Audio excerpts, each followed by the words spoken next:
This is the book of 1 John, chapter 2, verse 15. Love not the world, neither the things that are in the world. If any man love the world, the love of the Father is not in him. I want to start off by giving all praises, honor, and glory to Yahweh, Bahashem, Yahweh Shai, Bahashem, Rakakodash. Double honors to our venerable apostles and elders at Great Millstone who rule well. And peace and blessings to the Lord's elect, the house of David. It's a brother Aharon coming back at you with another lesson. Lord willing to be edifying and uplifting unto the elect. Alright, and I just wanted to do this quick lesson here, alright, to show you that we are indeed getting closer and closer to the finish line. And as we get closer to the finish line, you can see a lot of people falling by the wayside. Okay? And I say this because I have a couple of friends in the world, alright, that basically like co-workers from years ago that we became cool. And I always knew that when we get to this particular juncture in the movie, alright, that they were gonna fall by the wayside. Alright, and it's like you have it in your mind, and sometimes you throw questions at certain people in the world, certain people that you feel in the spirit, hey, Lord willing, they might have the same hope that we possess, right? The same faith, the same spirit, but clearly they don't. But you guys do have certain things in common that, makes you talk to them, while they're in the world and you're not in the world, right?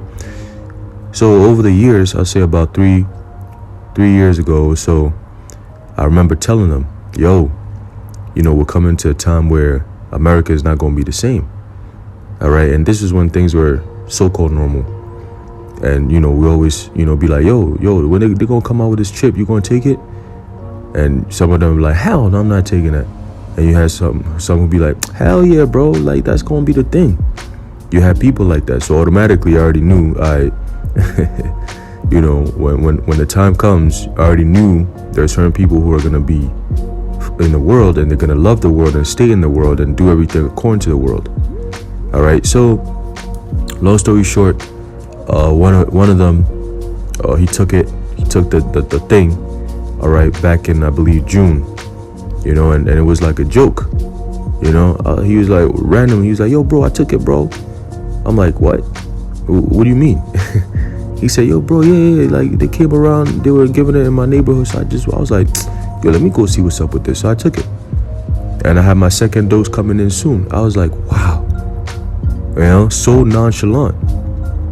I said, okay, that's cool, man. Hey, you do what you gotta do. And ever since then, I've been trying to avoid them. They call me, I try to avoid them as best as I can, and the communication level is pretty low now. We don't really talk much,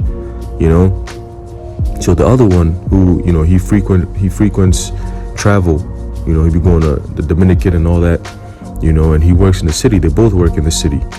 So yesterday I was talking to them and I was like, yo, I have a feeling that you also took the thing. And he said, yo, bro, I gotta tell you. And then he started going in and I said, oh shit, don't tell. He said, yeah, bro, so I'm gonna tell you what happened. And before he even spoke, I already knew how he got it. He said he got it back in August, like later part of August. I was like, dang, you've been had it for a while now. And he said because they went out to the city, to go get drinks and chill in these bars that they normally go to. So they got there. It was him and all his other friends who got there, and he was the only one who didn't have the shot, So he said he got there, and the first store they went to, the first bar they went to, he's like, yo, they asking for ID and proof of Vanessa. He's like, yo, nah, there's no way this thing is happening in New York City already right now. So then they went to the second place, same thing. So he's like, yo, what the, like how? Like this like just happened all of a sudden like that? So he's seen his friends who got the thing and they can go in there. But because he doesn't have it, he couldn't go. So it stopped all of them from going.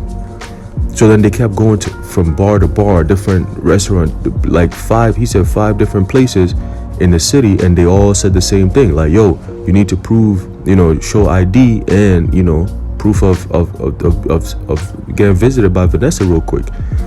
And he said, oh, hell no. So he said the next day, this was a Saturday, so the next day he had work around like, he said 10 a.m. he had work. So he woke up and he started thinking about it. He couldn't sleep that night. He's like, nah, there's no way this is actually happening. Like, how am I going to be able to chill with my friends?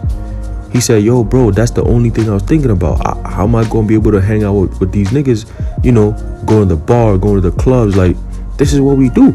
So how the hell am I going to be able to go back and do all these things? So he said, nah. So I woke up before I went to work. It was a Sunday morning. I went to this, he said CVS. He walked in there. I think it was Walgreens. He said he walked in there. He said, oh, are y'all giving the thing here? And they were like, yes, sure, come in. And he said, oh, I'm in there. And he said he got it. Just like that. He said, yo, bro, I did it, bro. I felt so bad, but I had to do it. I got quiet on the phone. I was listening. And I was like, yeah, you know, I knew you were going to do it eventually, because, yeah, you kind of had the conscience of, hell no, I'm not going to do it. But then you're not going to do it under what pretense? Remember, this thing is, we always say this, that you have to have the spirit of Yahweh Ba'ashim Yahushai on you and nothing else. Because clearly, those who have the spirit and power of Yahweh Ba'ashim Yahushai were protected. Mentally, we're protected. Physically, we're protected. Emotionally, we're protected. And ultimately, spiritually, we are protected, man. That's why we can look at things in the world and it doesn't faze us. That's why the things of the world doesn't entice us. Because for so long we've been living this world. We've been living in this world, but not being of this world. All right. And I'm gonna get a quick precept for that. There's a book of John, chapter 15, verse 9. It says, "If ye were of the world would love his own. But because ye are not of the world, but I have chosen you out of the world, therefore the world hateth you." Okay, why do we go through the things we go through? Is because we were chosen by Yahweh Ba'ashim Yahushai out of the world. So yeah, we'll be in the world, but we're not of the world, man. You know? So you notice how they're using different things of the world to get the people of the world. Okay, they're showing you, oh, if you don't have it, you can't go to this venue here. You can't play, you can't do this. Look what they're doing to the athletes. Now it's come down to that, where look, if you don't do it, you're not gonna get the money. You know, these players used to sit out and get paid because of injury. Oh, I'm injured. I'm gonna go sit out and still get paid. I remember that. But now they're saying, look, for your own thing, if you don't bow down to this beast system here, you're not gonna get any benefits. Look what they did to this guy, Andrew Wiggins. You know, somebody who a week ago he was, you know, even brothers was giving him props, like, yo, hey, you know, that's what's up. You know, you standing up for the right thing and so on and so forth. You know, being a man about it. You know, and not listen to the influence of the world and the pressure that comes from the world and so on and so forth. All these demons asking questions and, you know, coercing you to give an answer that you don't want to give. And they broke him. You know, they broke him a couple of days ago. He came out and said he went and got it. He said, hey, man, you know, you could tell he was very reluctant, but he still did it. And that's going to be the fate of a lot of these people. They're going to end up breaking. And we keep saying this is nothing. All right, this is just the beginning stages. This is nothing. So you got to really build up this spiritual faith, as in, remember, you got to leave the world, leave the things of the world. Don't even look back. Anybody who looks back, we're not going to come back for you.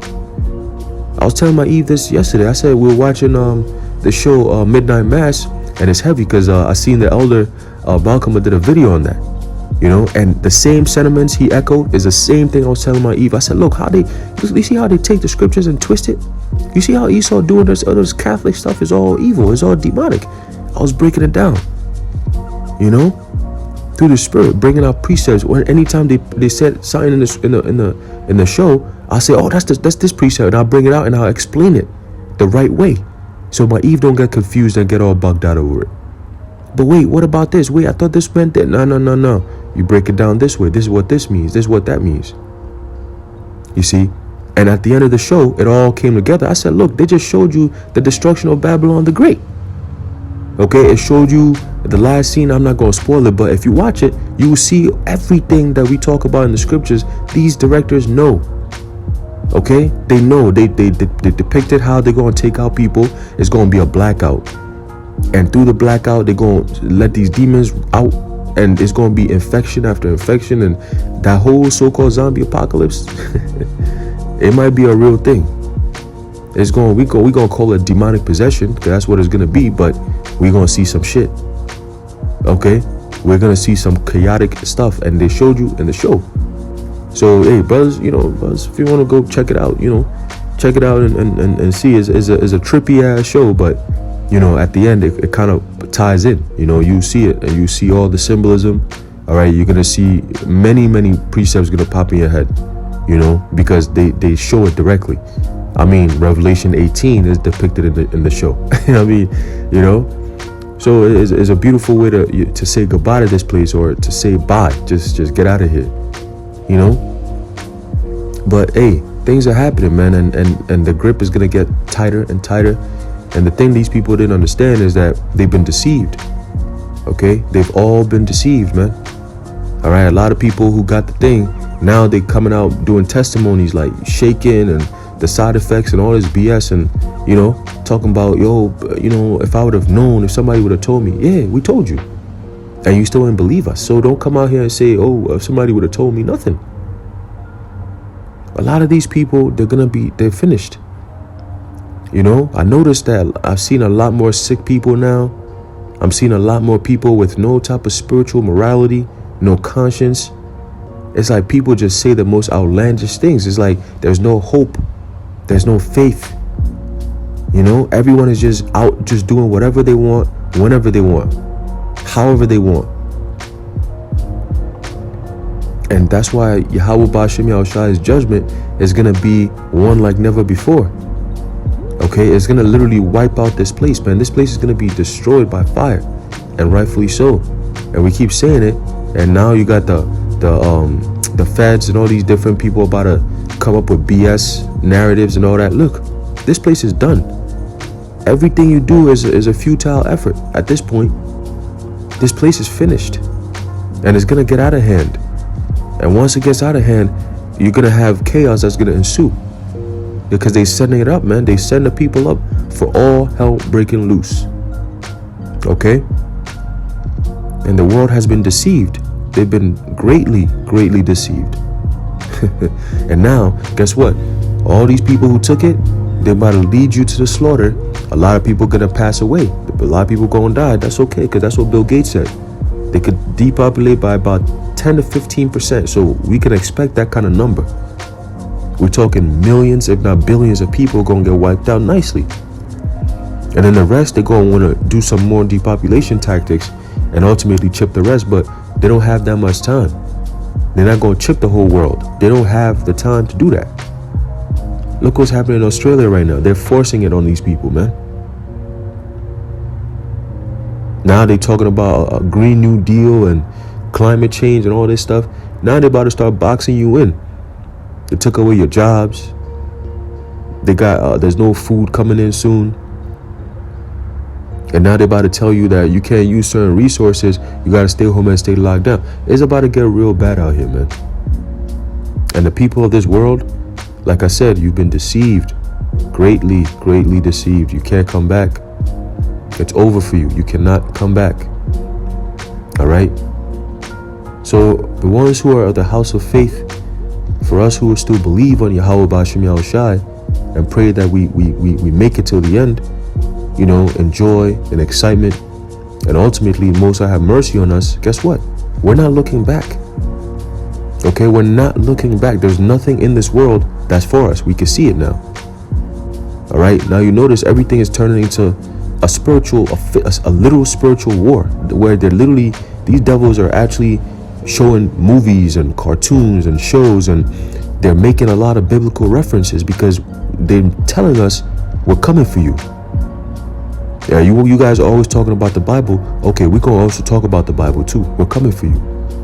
And we always going to say what? Bring it on.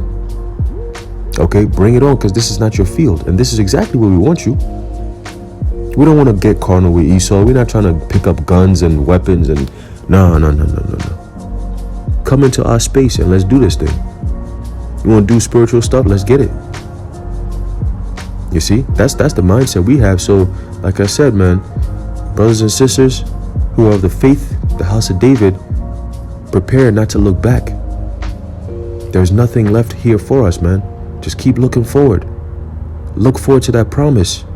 Every single day you wake up, think of the kingdom, the kingdom, the kingdom. Anything you lose here, remember Yahushua gave us a promise. He said, whatever we lose, we're going to get it 100-fold, 10-fold, 100-fold. We're going to get it. We're going to get it all back and more in abundance. But we first must look forward to the salvation. We need to get delivered first. And that's the first thing. That's the first priority. Okay, so get yourselves ready. All right, it's going to get bad. It's going to get real crazy.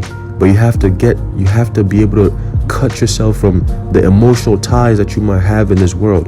Whether it's a woman, whether it's a relative, whether it's a job, whether it's a car, whether it's a house. Whatever it is that you have in this world, have in your mind and your spirit, you've detached from it. Okay? And be ready to go. Listen, hey, it's time to move. Scripture says some of us are going to be pilgrims on the earth. Right? So we have to have that mindset that, look, if the time comes and we got to move, we got to move. Right? We got to move. Leave everything behind and move. Go, go, go, go, go, go, go. Okay? And the Lord will always protect and provide for his elect. Have the faith in that. All right? You're not alone. We are not alone. Okay? And the temptation is going to get crazier. But guess what? This is what Yahushua told us regarding the temptation. Okay? There's a book of Revelation chapter 3 verse 10.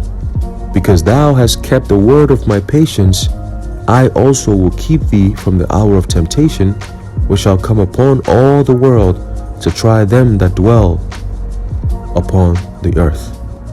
Okay? And man, hearing what my boy was saying yesterday, it just I didn't feel any type of way. I didn't feel surprised. I was like, yeah, it's just a matter of time. And I told him, I said, remember I told y'all niggas this was gonna happen? He's like, yo, bro, you said everything. That shit is crazy. Then they started asking me. I said, well, you know what the next thing is gonna be, right? Just like I told you, they're gonna replace the mask with the Vanessa, and then they're gonna replace the Vanessa with the chip. So now we're in that stage. We just need a reason so they could bring out that chip. And it's not gonna be a good reason. It's not gonna be fun. Your life is gonna be very impacted by it. Where the Vanessa is gonna be like so obsolete in this new world we're going into. Is like, damn, so I went through all this trouble and it means nothing? Yes. So I told you, don't even attempt to go into it. Just wait. So what if they say you lose your job? You still got the job, but now you can't work because you're going through all the side effects and all this stuff. Now you even hate your job even more. They got you to do it, and now you hate it. It's like, man. And you could tell from his voice and the way I was speaking, I was very, very, standing on my ground. Like, no, I'm not taking this. I'm not doing none of this stuff. I told you niggas this was going to happen. And I'm still here. Still saying the same things. Believing the same things. What do you think that is? It's a spirit that's within. It ain't from us. Right? Yeah, man. So you could tell they were very like, damn, bro, I wish I could talk like him. I wish I didn't break. I wish I didn't give up like that. It's like a little inner voice in them, like, being a man. It's like, damn, like, wow, listen to this guy. Listen to how he's talking. Look at me. Like, I took it. It's a feeling of regret, if you will. And you could tell from the voice, like you could tell from their spirit, like they're groaning in the spirit. They wish they hadn't done it. Because at the end, it's not worth it. All these athletes who break, they're going to see it's not worth it because you did it. And then it all came crashing down. Wow. Like I said, you've been deceived. Okay? You have been greatly, greatly deceived. All right? And so don't get mad at us. Don't get mad at nobody. Just wait for your judgment. Now, if the Most High have mercy on you, you don't take that thing. But at this point, the same way, if they were able to get you to break, remember, it's breaking so you can put something in your physical body. They had to make sure this step was necessary because it matters for the next step, the ultimate, the 13th chapter step. Okay? Which we always bring out, but now YouTube and these devils are onto us, but that's all right. The Lord is, ahead of the curve. Okay? So just keep bringing it on, man. Prophecy stands, and we're seeing it. We're seeing it. Lord willing, we are on the good side, on the right side of prophecy at the end. All right? So I'm leaving it off there. Lord willing, you've been edified. I want to give all praises, honor, and glory to Yahweh, Ba'ashem, Yahweh Shai, Ba'ashem, Rakha Kodesh. And may the Most High's mercy, Yahweh Shai, Yahweh Ba'ashem, Yahweh Shai's mercy be upon you and your household as we enter into days of darkness. Shalom.